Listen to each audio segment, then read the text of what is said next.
নমস্কার বন্ধুরা, এগুলো হচ্ছে শিমের বিচন।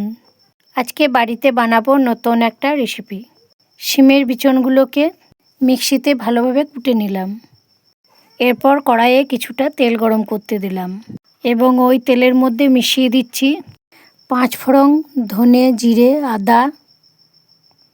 এগুলোকে হালকাভাবে তেলের মধ্যে একটু নেড়ে নিচ্ছি। এরপর দিয়ে দিলাম শিমের বিচন বাটাগুলো। ভালো করে সমস্তটাই কড়াইয়ের মধ্যে ঢেলে নিলাম। এরপর এগুলোকে কিছুক্ষণ কড়াইয়ের মধ্যে নাড়াচাড়া করব।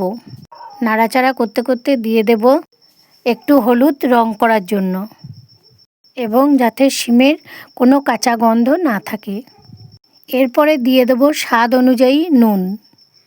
আমার এই পদটা নিরামিষ, তাই যে কেউ এটা খেতে পারে।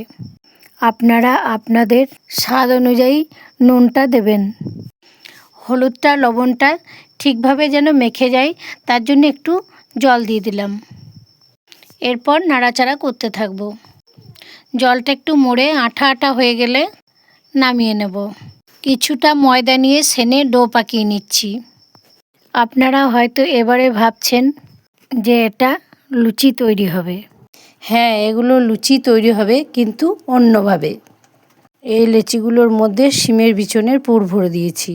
এগুলো পাতলা পাতলা করে লুচির মতো বেলে নিয়েছি। এবার এগুলোকে উল্টে পাল্টে গরম তেলে ভেজে নিলে তৈরি হয়ে যাবে উপযুক্ত টিফিনের জন্য। শিমের লুচি বলতে পারেন, শিমের পুরি বলতে পারেন, শিমের কচুরিও বলতে পারেন। এগুলো খেতে খুব সুন্দর ও খাস্তা মুচমুচে হয়েছিল। এতক্ষণ ধরে ভিডিওতে সঙ্গে থাকার জন্য ধন্যবাদ।